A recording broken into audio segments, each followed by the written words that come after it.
Bwana, leo nipo na wanakamati. Katika wanakamati wengine kuna kamati zingine mnazingua. Kamati wengine mna tamaa. Yaani kamati mna tamaa na vikao vya watu. Sawa? Bwana, wenye sherehe yao wanamuozesha binti yao, wanamfanyia sendo. Au kijana wao anaoa, wanamfanyia harusi. Kwa heshima ya taazima kamati, bwana, wewe ndugu jamaa na rafiki, umeaminiwa. Kwa heshima kubwa umeitwa katika kamati. Haya, sawa. Wanachagua viongozi, kuna mwenyekiti, katibu na wajumbe wengine na waweka hazina.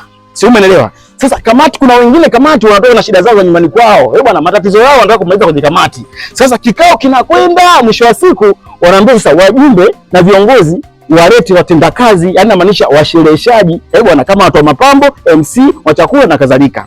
Haya, mwenyekiti anakuambia mtu wa chakula naye, kameramani anaye, mtu wa mapambo anaye, MC anaye. Haya,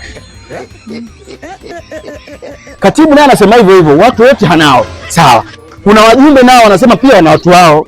Mwisho wa siku sasa tunakutana kwenye vikao ma MC 16, wapambaji 4, watu wa chakula 7. Bwana, na watu wengine. Haya jamani, tupo kwenye kikao au tupo kwa ajili ya maandamano?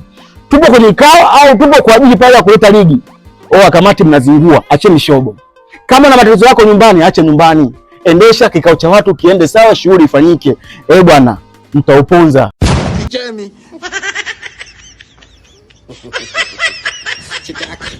Sahau kusubscribe, kulike na kucomment.